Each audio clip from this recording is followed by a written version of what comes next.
UPSC का नाम तो सब जानते हैं, पर इसका इतिहास, संवैधानिक दर्जा और भूमिका बहुत कम लोग पूरी तरह समझते हैं। चलिए जानते हैं इसके बारे में।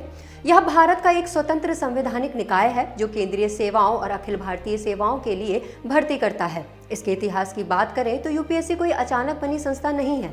इसकी जड़ें औपनिवेशिक काल तक जाती हैं। 1854 में ब्रिटिश सरकार ने मैकाले समिति के माध्यम से भारत में योग्यता आधारित सिविल सेवा चयन की अवधारणा रखी।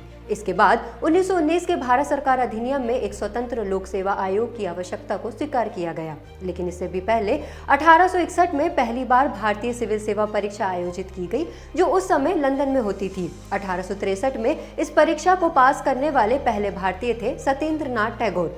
इसी दिशा में आगे बढ़ते हुए ली आयोग की सिफारिश पर 1 अक्टूबर 1926 को पहली बार फेडरल पब्लिक सर्विस कमीशन की स्थापना की गई, जिसके पहले अध्यक्ष सर रॉस वॉकर थे। 1935 के भारत सरकार अधिनियम ने इस संस्था को और मजबूत वैधानिक आधार प्रदान किया। स्वतंत्रता के बाद 26 जनवरी 1950 को इसे संवैधानिक दर्जा देकर संघ लोक सेवा आयोग बनाया गया।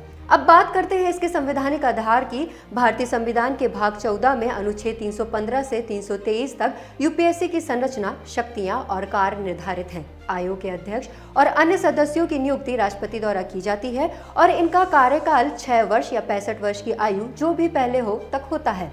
आयोग का प्रमुख दायित्व सिविल सेवाओं की परीक्षाओं का आयोजन करना और नियुक्ति व पदोन्नति से जुड़े मामलों पर सरकार को निष्पक्ष सलाह देना है। अतः यूपीएससी योग्यता, पारदर्शिता और निष्पक्षता के माध्यम से भारतीय लोकतंत्र की संस्थागत मजबूती को बनाए रखता है। ऐसी ही जानकारीपूर्ण वीडियो के लिए देखते रहिए विजन IAS।